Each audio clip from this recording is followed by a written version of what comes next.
My stepdaughter humiliated me as the human mop. I cut off her entitlement, filed divorce papers, and walked away with my dignity and freedom. Humiliation.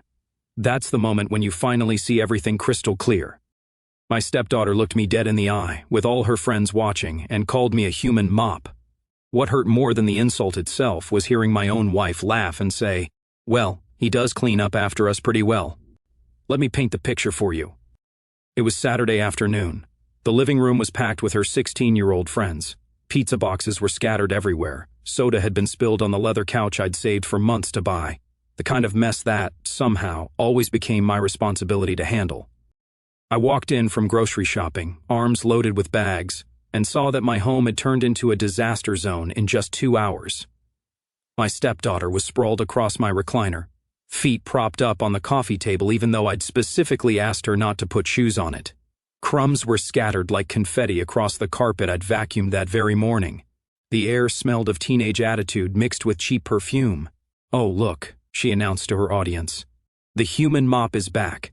Time for him to clean up our mess again." Her friends giggled like it was the funniest thing they'd ever heard. I stood there, groceries in hand, waiting for my wife to step in, to defend me, to show even a shred of respect for the man who'd been breaking his back to keep their lives comfortable. Instead, my wife walked in from the kitchen, took one look at the scene, and started laughing. Not a nervous laugh, not an uncomfortable chuckle, but a genuine, entertained laugh. "She's not wrong," my wife said, grabbing a slice of pizza.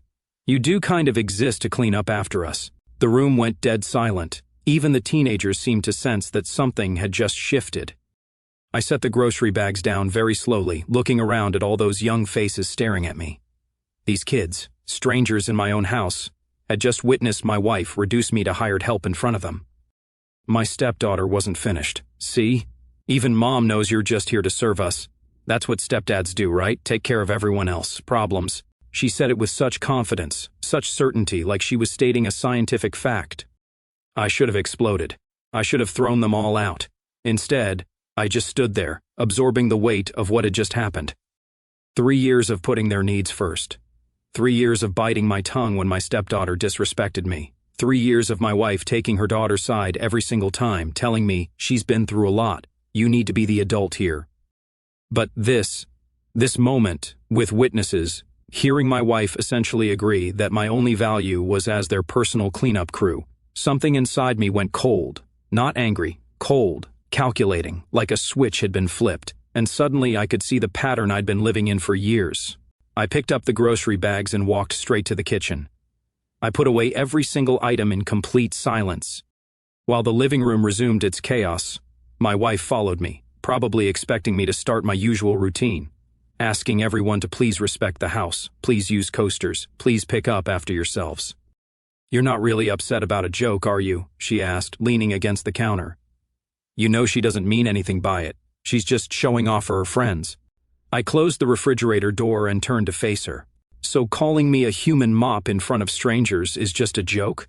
Come on, don't be so sensitive. You do clean up after us a lot. It's not like she's wrong." She said it so casually, like reducing her husband to a cleaning service was perfectly normal conversation. "And you think that's funny? I think you're overreacting. This is what families do. We tease each other. You knew what you were getting into when you married a woman with a teenager." That's when it hit me. I hadn't married into a family. I'd volunteered for servitude. Every time her daughter broke something, I fixed it. Every time she made a mess, I cleaned it.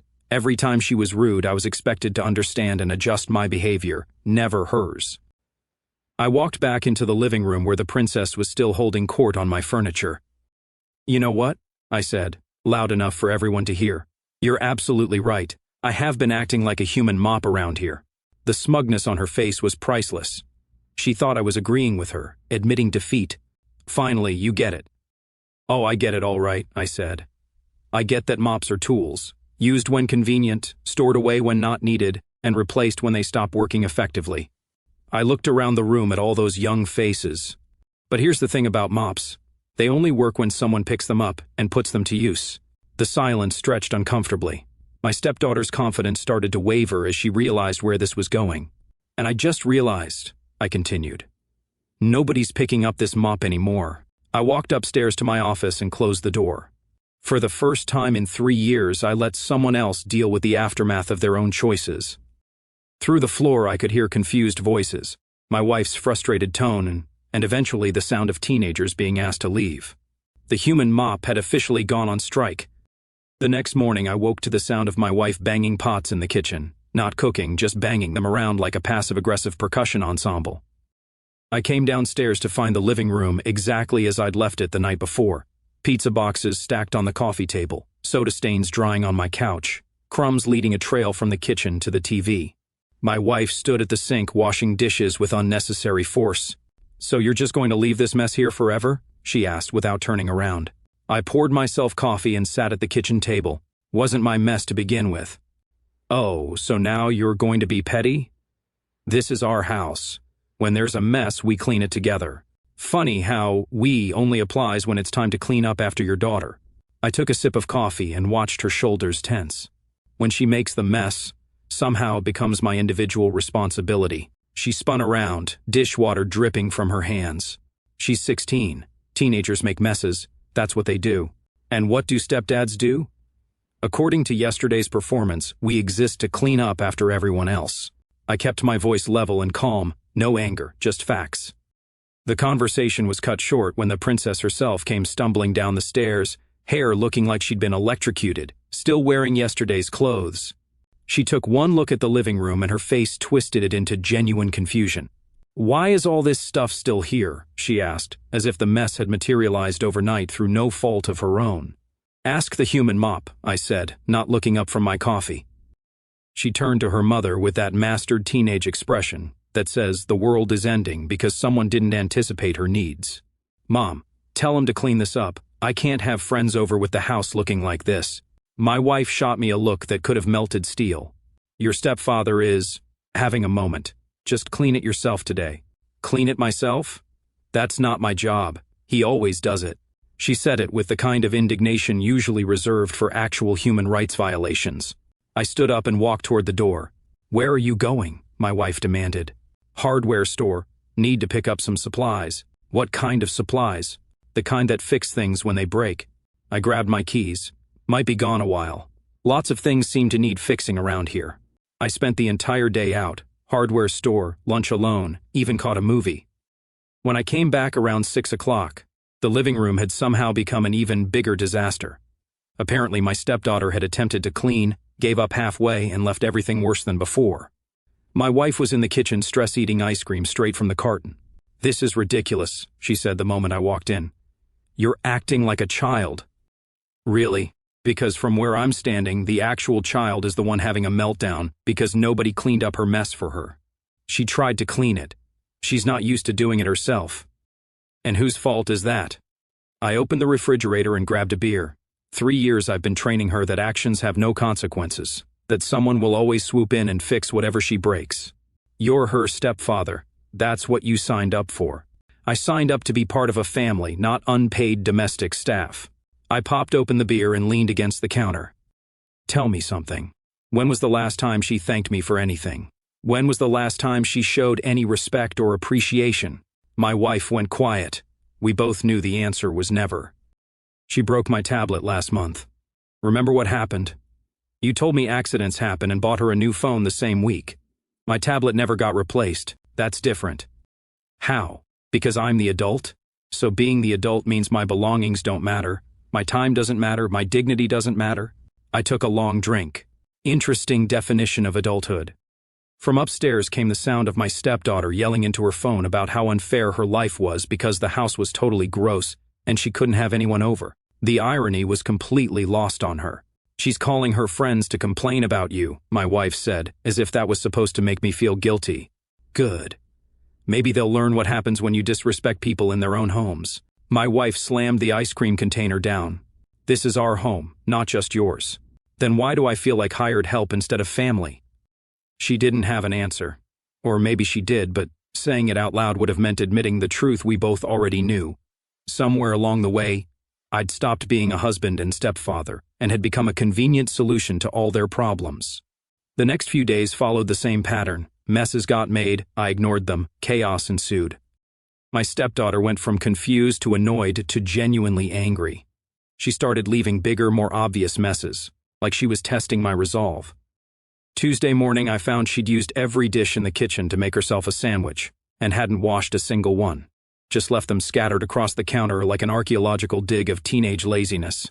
My wife found me standing in the kitchen doorway surveying the damage. "This has gone far enough," she said. "You're being cruel." Cruel would be continuing to enable behavior that's going to make her a nightmare for every roommate, boyfriend, and employer she ever has. I stepped over a puddle of spilled milk she'd left on the floor. I'm actually doing her a favor by letting her experience consequences, something that should have started about 15 years ago. That's when my stepdaughter appeared, drawn by the raised voices. She looked at the kitchen, then at me, then at her mother. "This is so stupid," she announced. "Just tell him to clean it up." I looked at my wife, waiting to see if she would finally back me up, finally tell her daughter that respect is a two-way street. Instead, my wife looked at me with exhausted eyes and said, "Please just clean it up. I can't deal with this anymore." And that's when I knew nothing was going to change. No matter how obvious the problem became, no matter how unreasonable her daughter's behavior got, I would always be expected to be the one who gave in, cleaned up, and kept the peace. The human mop was being asked to get back to work. I stared at my wife for a solid 10 seconds before answering. No. That single word hit the kitchen like a bomb. My stepdaughter's mouth actually fell open. My wife blinked like she'd misheard. "Excuse me?" my wife said. I said no. I'm not cleaning up after someone who treats me like garbage in my own home. I walked to the coffee maker, stepping around the spilled milk like it was just another piece of furniture. She made the mess. She cleans the mess. Pretty simple concept. My stepdaughter's face cycled through 5 emotions before settling on pure rage. You can't just not clean it. That's what you do. Actually, what I do is work 45 hours a week to pay for this house, the food you waste, and the utilities you abuse. Cleaning up after disrespectful teenagers was never in my job description. She turned to her mother with that look of betrayal kids get when the world doesn't bend to their will. "Mom, are you going to let him talk to me like that?" My wife rubbed her temples. "Honey, just clean up the kitchen today. We'll figure this out later." "Figure what out?" my stepdaughter shrieked. "He's supposed to take care of this stuff. That's literally his only job in this family." The brutal honesty of that statement hung in the air like smoke. Even my wife winced. "Interesting perspective," I said, setting down my coffee cup. "So my only job is cleaning up after you?" "Well, yeah. What else do you do that matters?" My wife finally found her voice. "She doesn't mean it like that." "How does she mean it then?" "Because it sounds like she just reduced me to unpaid labor." I looked directly at my stepdaughter. "Let me tell you what else I do that matters. I pay the mortgage you sleep under. I pay for the electricity that powers your phone. I pay for the internet you use to post videos about how terrible I am." Her face went pale. "You know about those?" "I know about a lot of things, including the fact you've been calling me stepdad slave online for months while your mother did nothing to stop it." My wife's silence spoke volumes. She knew. "Those videos are private," my stepdaughter protested. "Nothing online is private, genius, especially when you're using Wi-Fi that I pay for." I pulled out my phone and showed her a screenshot I'd saved. Hashtag stepdad slave, hashtag human mop, hashtag so grateful hexist to clean up my messes. Ring any bells? She lunged for my phone. I pulled it back.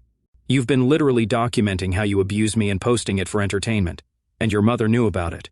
It was just jokes." God, you're so sensitive. Jokes are supposed to be funny for everyone involved. This is just public humiliation disguised as humor. I looked at my wife.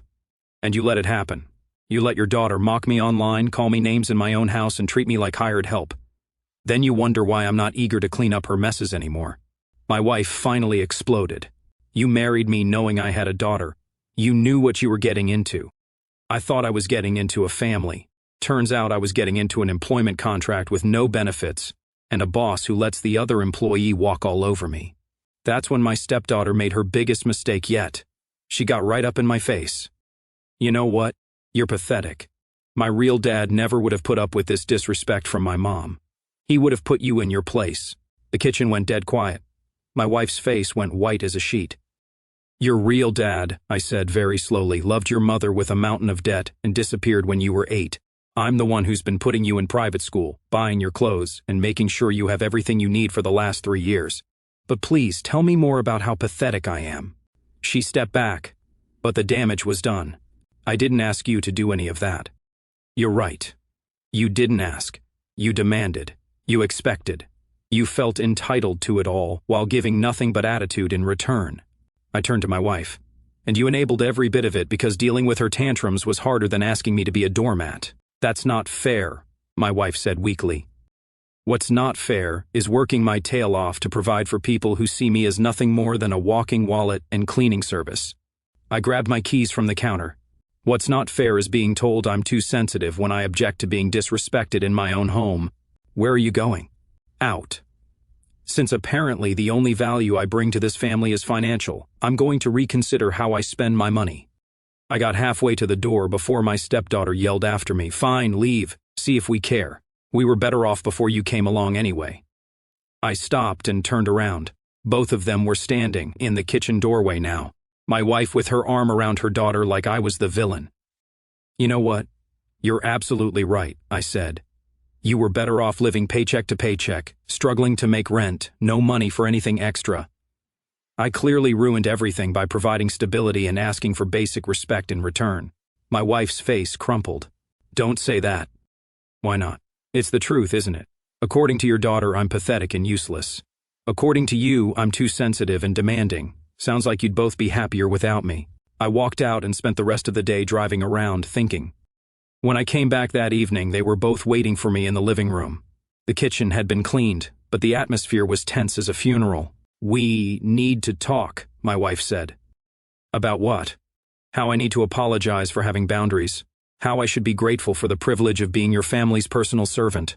My stepdaughter shifted uncomfortably. "Look, maybe I went too far today. Okay, I did go too far. But you can't just stop being part of the family because you're mad at me."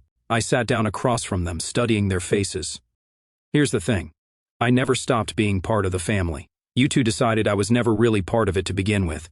I was just useful." My wife reached for my hand. I pulled it back. "That's not true." "Then prove it." My wife stared at me with panicked eyes, like I'd just asked her to solve calculus while juggling flaming torches. "Prove it how?" "Simple. Show me that I matter as more than a provider and a janitor. Show me that my feelings and dignity have value in this house." My stepdaughter fidgeted with her phone, dying to check social media but smart enough to know this wasn't the moment. I said I was sorry. "No, you said maybe you went too far. That's not an apology, that's damage control." I leaned back in my chair. "But here's what's really interesting. You've been documenting our family dynamics online for months. Mind if I see what else you've posted?" The color drained from her face. "It's just stupid teenager stuff. Then you won't mind showing me." I held out my hand. "Phone." "You can't just take my phone." I looked at my wife. "Can't I?" "It's my internet plan, my Wi-Fi, probably my credit card that paid for the phone itself." My wife was caught between protecting her daughter and not wanting to escalate further. "Maybe we could all just move past this." "Move past what exactly? The fact she's been publicly humiliating me for entertainment, or the fact you knew and said nothing?" "I didn't know it was that bad." "You didn't know, or you didn't care enough to find out?" I stood and walked to the window. "You know what I did today while I was out? I made some calls, talked to a buddy in social media marketing and asked him to pull everything your daughter has posted about me." My stepdaughter went completely white. "You had someone else look at my accounts?" "Public posts are public, sweetheart. And boy did I learn some things." I turned back to face them and started reading from the screenshots my friend had sent. "Posted 3 weeks ago. Stepdad slave doing his thing again. Cleaning up after I had friends over." Posted last month. "LOL, stepdad thinks he has a say in family decisions, like he's actually family." And my personal favorite, 2 days ago, stepdad having another tantrum about respect. Maybe if he was worth respecting we wouldn't have this problem. That one got 43 likes. The silence was deafening. My wife's hands flew to her mouth. "Oh my God." "So when you ask me to prove that you see me as family," I continued, "I have to wonder how that's possible when your daughter has been running a public campaign to dehumanize me, and you never once thought to shut it down." "I didn't realize." "You didn't realize because you didn't want to know. Because knowing would have meant dealing with it, and dealing with it would have meant telling your precious daughter her behavior was unacceptable." Easier to ask me to be understanding than to ask her to be decent. My stepdaughter finally spoke through tears. "I'll delete them all. I'll post an apology. I'll do whatever you want. What I want is something you can't give me retroactively. I want to have mattered all along. I want to not have been a joke to you for months while I worked my tail off to make your life better." My wife reached for me again. "Please, we can fix this. We can all do better. Can we? Because this isn't new behavior. This is just the first time there have been consequences." I looked at my stepdaughter. "How many times have you broken my things and I just replaced them? How many times have you been rude to me and your mother told me to let it slide because you were having a hard day?" She couldn't answer. I looked at my wife. "And how many times have you taken her side when she was clearly wrong because it was easier than parenting? That's not fair. What's not fair is that I've been living in a house where I'm treated worse than a roommate yet expected to provide like a father." I stood up again. "What's not fair is that your daughter has been mocking me online while I paid for her phone, her internet, her everything." My stepdaughter wiped her nose on her sleeve. "I really am sorry. I know I messed up. You're sorry you got caught. There's a difference." I headed toward the stairs. "I need some time to think about where we go from here." "What does that mean?" My wife called after me. I stopped at the bottom of the stairs and turned around. "It means I'm tired of being taken for granted. It means I'm tired of my only value being what I can provide or clean up. And it means I'm done pretending this is what a healthy family looks like." "So what are you saying? You want a divorce?" The question hung in the air like a challenge. "I'm saying that if nothing changes, divorce won't be my choice. It'll be my only option." I started up the stairs. I'd rather be alone than lonely in a house full of people who don't respect me. I went to my office and closed the door. Through the floor I could hear them talking in hushed, urgent tones, probably strategizing how to get things back to normal. But normal was the problem. The next week was the longest performance of my life.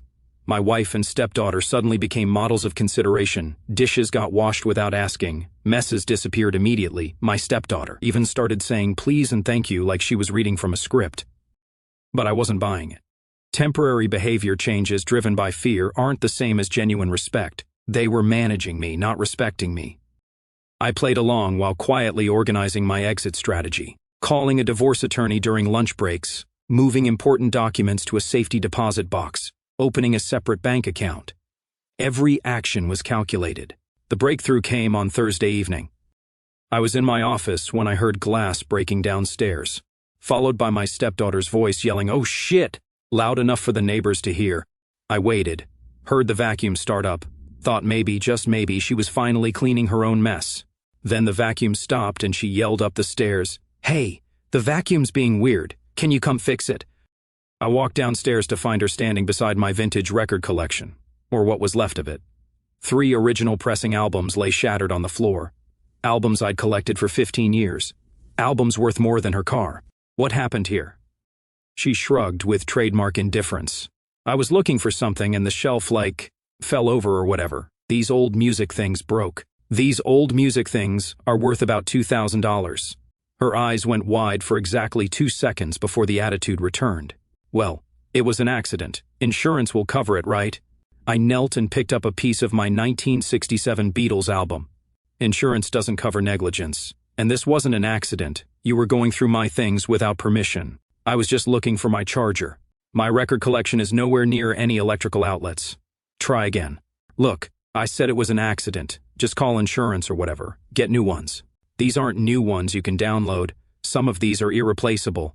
I stood up, holding a fragment of vinyl that used to be mint condition.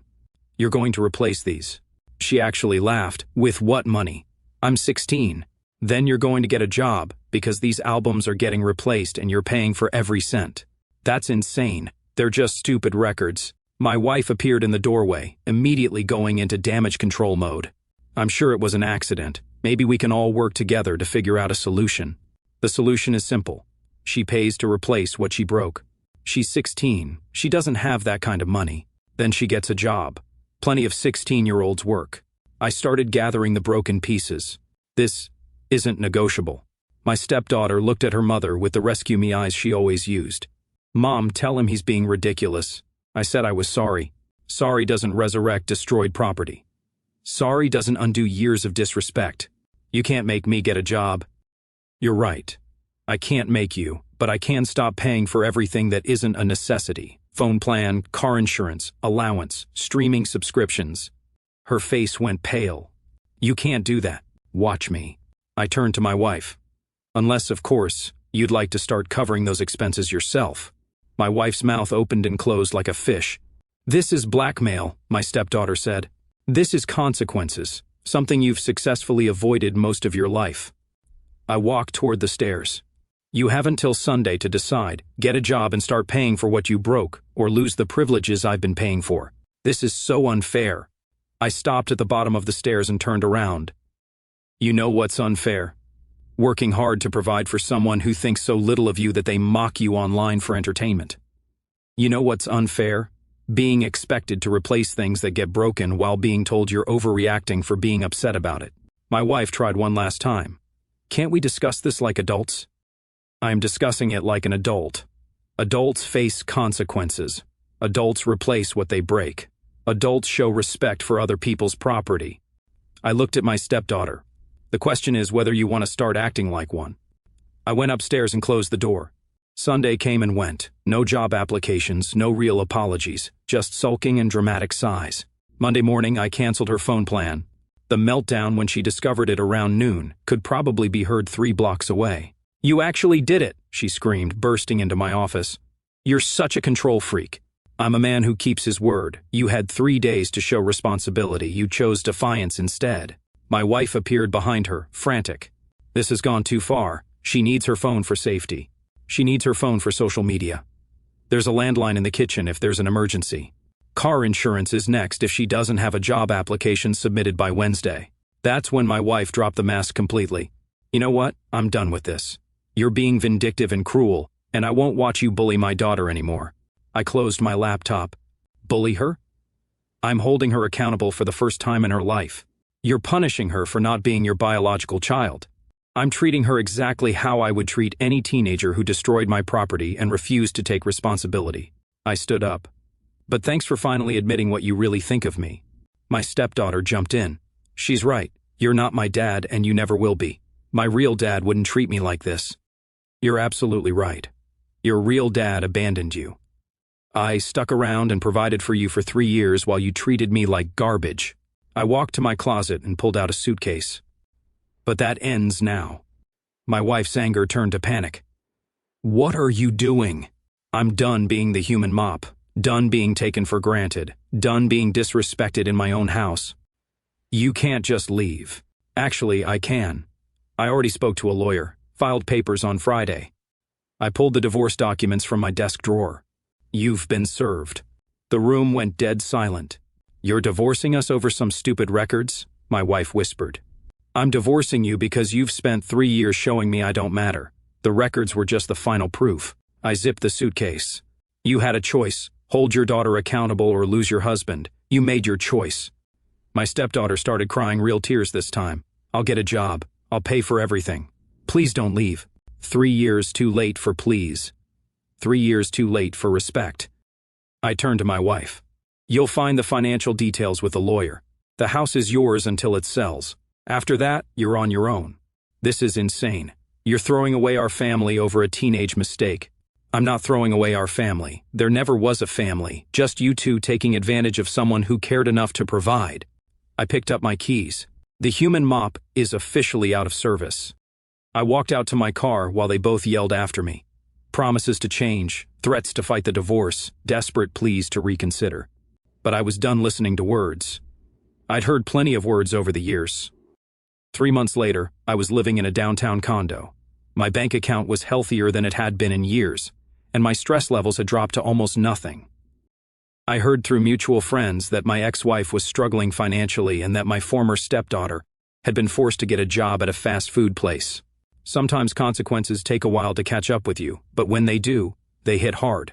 The human mop had finally learned to stand up straight, and surprisingly, the view from upright was pretty damn good. Our story has come to an end. If you've made it this far, thank you. Feel free to subscribe, it helps more than you know. I've picked 2 other stories I think you'll enjoy. Click one and I'll see you in the next one. Take care.